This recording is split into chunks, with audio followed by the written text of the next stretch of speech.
বাংলাদেশে কোনো ভারতীয় দালালের জায়গা হবে না। এই বাংলাদেশে আমার ভাইরা রক্ত দিয়েছে, রক্ত দিয়ে আপনাদের ক্ষমতায় বসিয়েছে শুধুমাত্র বসে থেকে তামাশা দেখার জন্য না, তাদের বিচার করার জন্য। তাদের বিচার চাই মানে চাই, আর বিচার করতে হবে, এইটাই আমাদের শেষ কথা।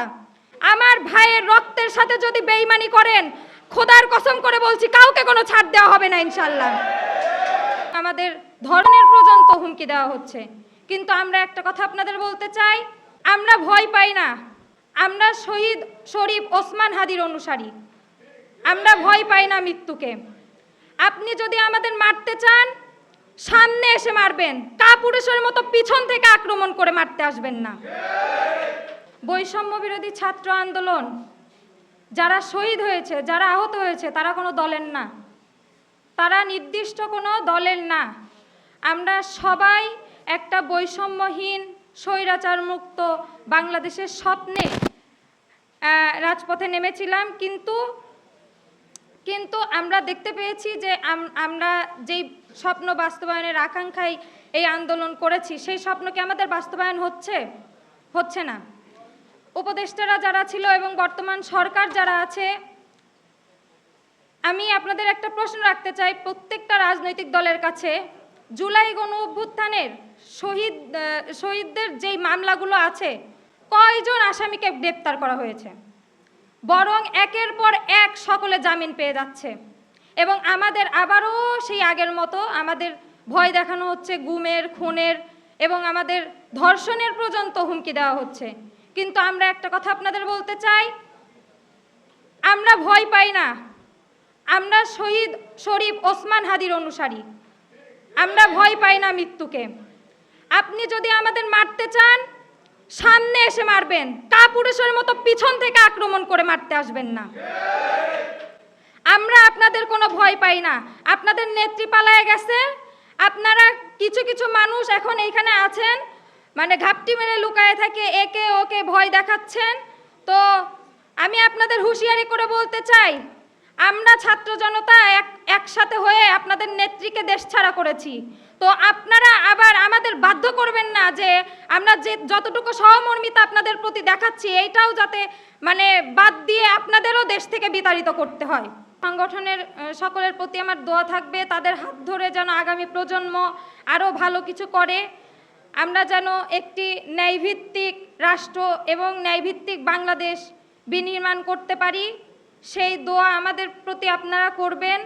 পাবলিক প্রসিকিউটর সাহেব আছেন, তার কাছেও আমি বিশেষভাবে অনুরোধ করছি, এখন পর্যন্ত অনেক আসামিরা ঘোরাফেরা করছে, অনেকেই জামিন পেয়ে যাচ্ছে। তো আপনারা এইটার প্রতি একটু দৃষ্টি আকর্ষণ করুন, যে এই আসামিগুলো এখনও ঘোরাফেরা করছে, তাদের আপনারা আইনের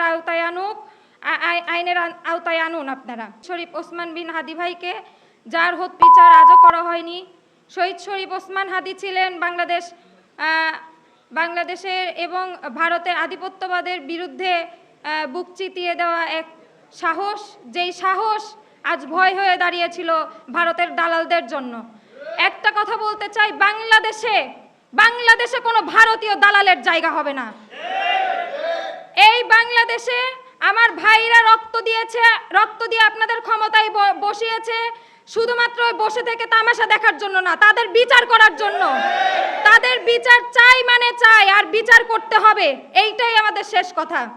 তো সবাইকে আমি আহ্বান করি, আপনারা সবাই জুলাইতে যেমন সবাই একসাথে ছিলেন, এবং আমি দেখেছি জুলাইতে বাংলাদেশ ইসলামী ছাত্র শিবিরের অনেক ভাই শহীদ হয়েছে।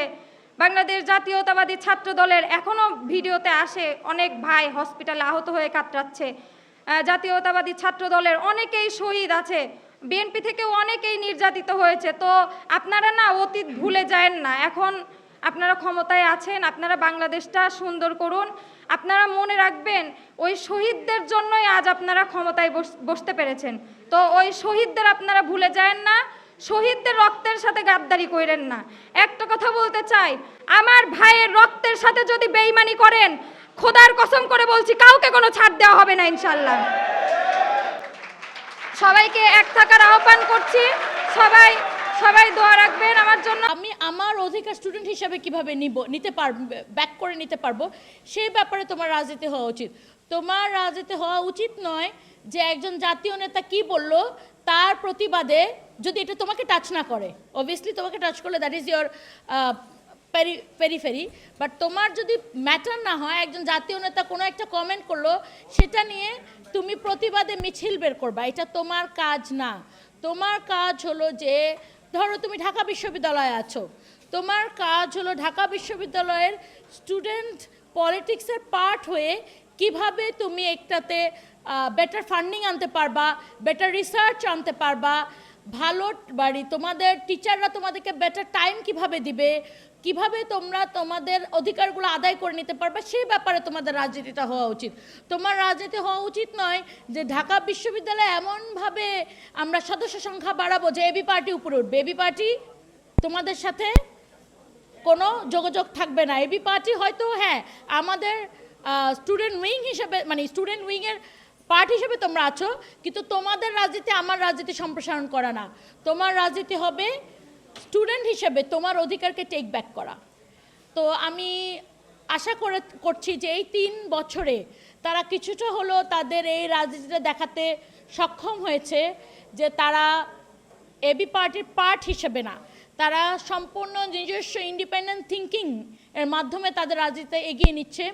প্রিন্স একটু আগে বলেছিল যে আমরা 24-এর পরে একটা দেশ, এমন একটা দেশের স্বপ্ন দেখেছি যেখানে কারো আঞ্চলিকতা, কারো জেন্ডার, কারো চেহারা, কারো মানে রিলিজিয়াস ওরিয়েন্টেশন, আপনি রিলিজিয়াস হতে পারেন, নন রিলিজিয়াস হতে পারেন, এথিস্ট হতে পারেন, এটা কোনো ম্যাটার করবে না যখন কোনো আপনার যোগ্যতাটা হলো ম্যাটার করবে।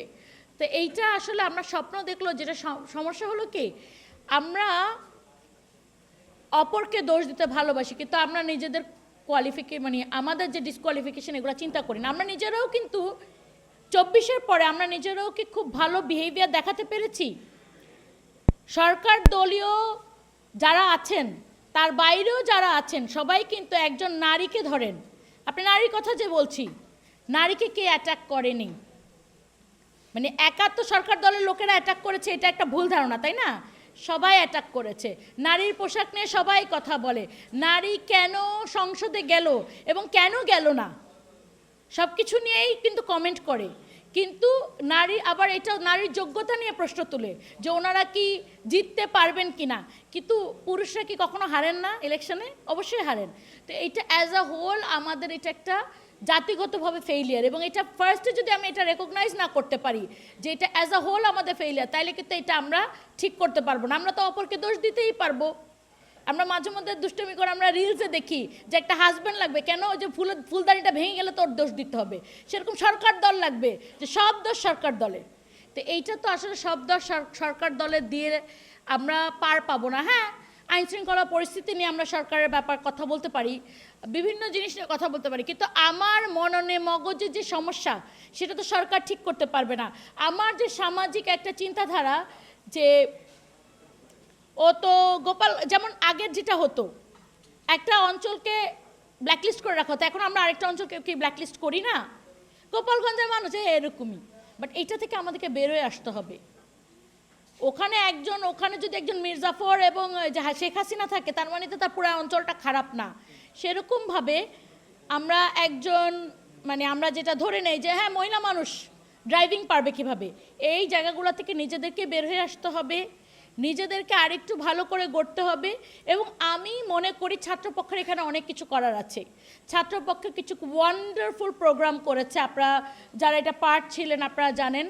জুলাই এবং গণভোট নিয়ে একটা সিরিজ অফ প্রোগ্রাম করেছে, যারা যারা স্টেক হোল্ডার ছিল সবাইকে নিয়ে মোটামুটি করার চেষ্টা করেছে, ডাক্তারদেরকে নিয়ে, লয়ারদেরকে নিয়ে, যারা রাজবন্দী ছিল তাদেরকে নিয়ে, যারা পথে ছিল প্রাইভেট ইউনিভার্সিটি স্টুডেন্টদেরকে নিয়ে, কাউকে মানে বাদ রাখতে চায়নি, সবাইকে ইনক্লুড করতে চেয়েছে। তো এটা এরকম ভালো ভালো উদ্যোগ নিয়ে যে সামাজিক যে ব্যাধিগুলো আমাদের মধ্যে ছড়িয়ে পড়েছে, যেই জায়গাগুলোকে আমাদেরকে অ্যাজ আ জাতি, নেশন অ্যাড্রেস করা উচিত, সে অ্যাড্রেসটা যেন ছাত্রপক্ষ করে, সে আশা আমি রাখবো ছাত্রপক্ষের কাছ থেকে। এই তাদের 3য় জন্মদিনে যেন আমরা 4র্থ জন্মদিনে এখানে এসে বলতে পারি যে ছাত্রপক্ষ স্টুডেন্টদেরকে নিয়ে সব students from all walk of life, মানে সব ধরনের স্টুডেন্ট, সে ছাত্র শিবির হোক, ছাত্র দল হোক, ছাত্র ফেডারেশন হোক, অথবা অন্য কোনো বাম দল হোক, অথবা ডান দল হোক, সব স্টুডেন্টদেরকে নিয়ে এমন কিছু ওয়ার্কশপ করেছে, এমন কিছু কাজ করেছে যেখানে কিন্তু আমরা একটা নতুন চিন্তাধারার উদ্ভাবন দেখতে পাচ্ছি। তখন উইল ফিল মোর প্রাউড। এবং এই এতটুকু আশা নিয়ে ছাত্রপক্ষকে শুভ জন্মদিন, অনেক অনেক আশা তোমাদের প্রতি এবং অনেক অনেক শুভেচ্ছা। ধন্যবাদ।